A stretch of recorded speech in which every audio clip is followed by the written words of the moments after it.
परेशान हो गई हूँ मैं तो इस गर्मी से। अब तो झाड़ू लगाने में भी बाल्टी भरकर पसीना निकल जाता है।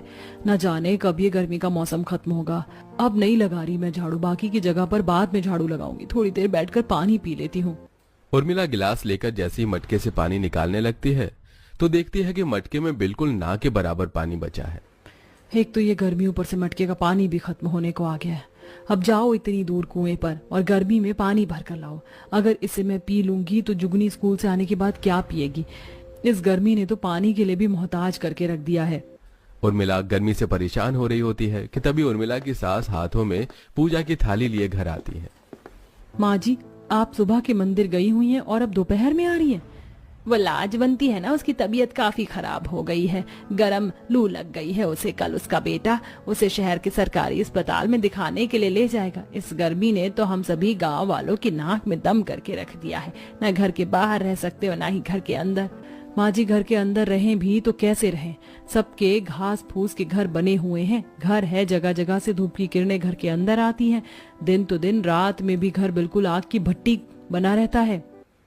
ठंड हो, बारिश हो या गर्मी, चैन किसी भी मौसम में नहीं मिलता है। मैं तो परेशान हो गई हूँ। माँ जी, आप घर में रुकिए, जुगनी के आने का समय हो गया है। मैं जब तक जाकर कुएं से पानी भरकर ले आती हूँ। खाना बनाने के लिए भी घर में पानी नहीं है। उर्मिला मटका उठाती है और अपनी पड़ोसन शारदा के साथ दूर कुएं पर धूप में पानी भरने के लिए निकल जाती है। मेरे पति ने तो साफ साफ कह दिया कि अगर गर्मी इसी तरह रही तो हम दूसरे गांव चले जाएंगे। आसपास के सभी गांव में भी गर्मी है, लेकिन वहां के हालात इतने बुरे नहीं हैं। आसपास के गांव में सबके ईंट पत्थर के घर बने हुए। एक हमारा इकलौता गांव है जहां सबके घास फूस के झोपड़ियां हैं। ये तो है, लेकिन गांव में हमारे पतियों की तनख्वाह भी तो इतनी कम है। सबके सब मजदूर हैं, 2 वक्त की रोटी मिल जाती है हम सबको, तो वही बड़ी बात है।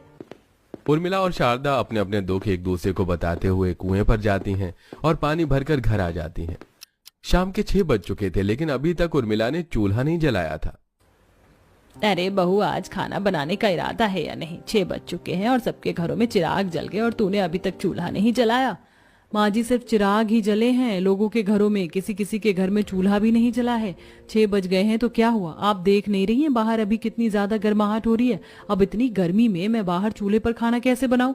और घर के अंदर बनाऊंगी तो पूरा घर अंदर ज्यादा भभक जाएगा, रात को सो भी नहीं पाएंगे। ये गर्मी तो हम गरीबों की एक दिन जान लेकर रहेगी। चल बहू, जब तक सब्जी वगैरह काट लेते हैं। उर्मिला अपनी सास के साथ मिलकर सब्जी वगैरह काटती है और आटा गूंथ कर रख देती है। रात के तकरीबन 9 बज चुके थे और अब गांव की सभी बहुएं अपने अपने घरों के बाहर निकलकर चूल्हे पर खाना बनाना शुरू करती हैं। तू भी अभी खाना बनाना शुरू कर रही है? मेरे तो दोनों बच्चे भूखे पेट ही सो गए। अब जल्दी से खाना बनाओ और उन्हें खिलाओ। सुबह भी उन्होंने कुछ नहीं खाया था। मेरी भी बेटी 7 बजे ही सो गई थी। अब क्या करें, हम भी इतनी गर्मी में ना बाहर खाना बना सकते हो ना ही घर के अंदर। रोज रात होने का इंतजार करना पड़ता है कि कब रात हो और थोड़ी बहुत ठंडक में हम लोग खाना बनाएं। अरे मैंने तो सोच रखा था कि इस साल चाहे कुछ भी हो, गर्मी शुरू होने से पहले ही एक ईंट पत्थर का छोटा सा कमरा ही बनवा दूंगी, लेकिन इस साल भी पैसे नहीं हो पाए। न जाने कब तक हम गांव वालों को इन झोपड़ियों में रहना पड़ेगा गर्मी में। अब तो भगवान ही हमारा मालिक है। ऐसे कई दिन गुजर जाते हैं। उर्मिला हर रोज की तरह घर की सफाई कर रही होती है कि तभी अचानक छत से थोड़ी बहुत घास फूस गिर जाती है और वो धूप सीधा घर के अंदर आने लगती है। भगवान, क्या मुसीबत है, मदद तो हमारी कर नहीं रहे हो। कम से कम नई नई परेशानी तो मत दो। पहले ही क्या इस घर में हम कम परेशान थे जो अब एक और परेशानी दे दी। उर्मिला जैसे तैसे करके छत को ठीक कर तो देती है, लेकिन अब तो हर दिन की बात होने लगी थी। गांव में हर कोई इन परेशानियों से काफी ज्यादा परेशान था। उर्मिला सुबह ही अपनी बेटी के लिए खाना बनाकर चली जाती है।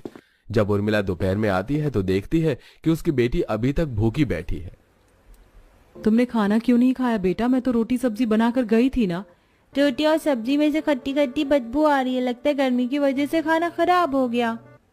इसी तरह परेशानियों में घिरे हुए इस पूरे गांव वालों के दिन गुजर रहे थे। आज तो हद से ज्यादा ही गर्मी पड़ रही थी। बार बार उर्मिला का प्यास के मारे गला सूख रहा था, तो वहीं पानी की तरह उर्मिला के शरीर से पसीना बह रहा था। उर्मिला कड़कड़ाती धूप में घर से बाहर निकल जाती है और काफी देर तक चलते चलते उर्मिला अपने गांव के पास ही बने पहाड़ी के इलाके में पहुंच जाती है। वहां जाते ही उर्मिला को हल्की हल्की ठंडी महसूस होने लगती है। यहाँ तो कितनी ज्यादा ठंडक हो रही है। आसपास कोई झरना वगैरह है क्या? यहाँ आकर तो गर्मी लगना भी बिल्कुल ना के बराबर सी हो गई है।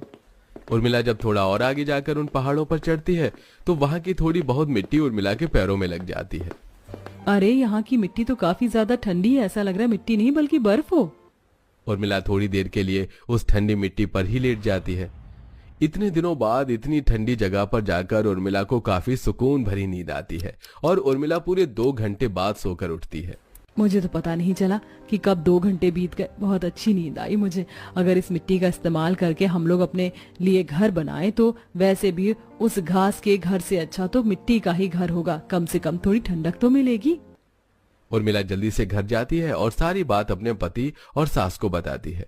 अगले दिन उर्मिला अपने पति विनोद के साथ बैलगाड़ी लेकर उस पहाड़ी इलाके में पहुंच जाती है और वहां से टोकरी भर भर कर ढेर सारी ठंडी मिट्टी लेकर अपने घर आती है। अरे बहू, तू तो सच कह रही थी, ये मिट्टी तो काफी ज्यादा ठंडी है। हाँ माँ जी, और अब इसी ठंडी मिट्टी का हम लोग घर बनाएंगे। उस ठंडी मिट्टी में कुएं का पानी लाकर अच्छे से मिलाने के बाद उर्मिला अपने पति और सास के साथ मिलकर 2 कमरों का एक छोटा सा मिट्टी का घर बनाती है।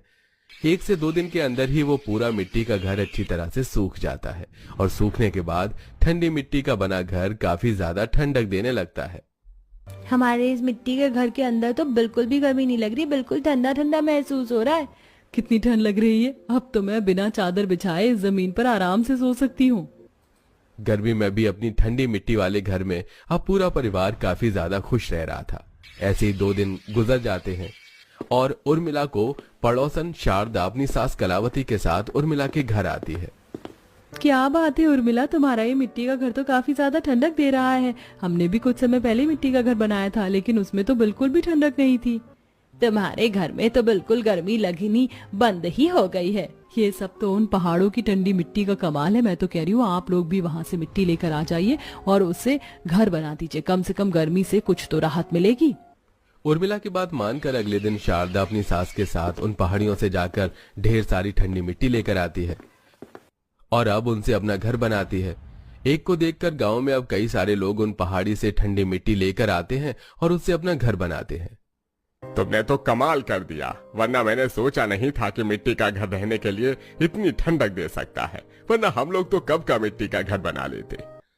जहां पहले इस छोटे से गांव में हर किसी का घास फूस का घर था, तो वहीं अब गांव में हर कोई अपनी मिट्टी का घर बनाने में लगा हुआ था। ऐसे ही 1-2 दिन गुजर जाते हैं। उर्मिला हर रोज की तरह रात होने का इंतजार करती है और रात होते ही आंगन में चूल्हे पर खाना बना रही होती है।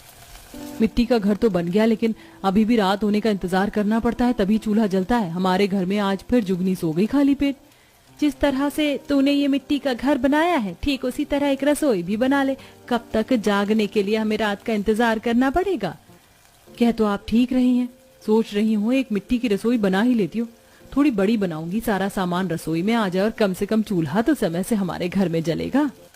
अगले दिन फिर से उर्मिला पहाड़ों से ठंडी मिट्टी लेकर आती है और उससे एक छोटा सा कमरा बनाती है और उसके अंदर अपनी मिट्टी की छोटी सी रसोई, जिसमें चूल्हे से लेकर मसाले के डिब्बे और बर्तन रखने के लिए भी कई सारे खांचे होते हैं। देखते ही देखते पूरा गांव मिट्टी के गांव के घर में बदल जाता है। ऐसे ही कुछ समय और गुजरता है और आज शहर के कुछ लोग घूमने के लिए इस गांव में आते हैं। वाह कोमल, इस गांव में तो पूरे घर मिट्टी के बने हुए हैं। मिट्टी के घर तो कई 100 साल पहले लोग रहने के लिए बनाते थे। मुझे नहीं पता था कि आज के समय में भी लोग इस तरह के घर बनाते हैं। सारे घर कितने ज्यादा ब्यूटीफुल है ना, मुझे तो ऐसे ही घर में रहना है। उर्मिला उन शहर से आए लोगों को अपने मिट्टी के घर के अंदर ले जाते हैं और अंदर से वो सभी घर देखने लगते हैं। आपका ये मिट्टी का घर बाहर से सुंदर दिखने के साथ साथ अंदर से काफी ज्यादा ठंडा है। बहुत अच्छा है आपका ये मिट्टी का घर। इस मिट्टी के घर के साथ आपके इस घर और गांव की काफी सारी फोटोज क्लिक करना चाहते हैं और उन्हें हम सोशल मीडिया पर पोस्ट करेंगे ताकि शहर के लोग इस गांव में आकर इस गांव की खूबसूरती को देख सके। शहर से आए वो सभी लोग मिट्टी के घर से भरे उस गांव की काफी सारी फोटो क्लिक करते हैं। इतने सुंदर सुंदर मिट्टी के घर की जब वो लोग सोशल मीडिया पर पोस्ट करते हैं फोटो, तो शहर के काफी सारे लोग उस गांव में आते हैं। कुछ समय पहले तक जहां शहर में रहने वाले लोगों को इस छोटे से गांव का नाम तक नहीं पता था, अब सभी गांव वाले हंसी खुशी अपने घरों में रहते।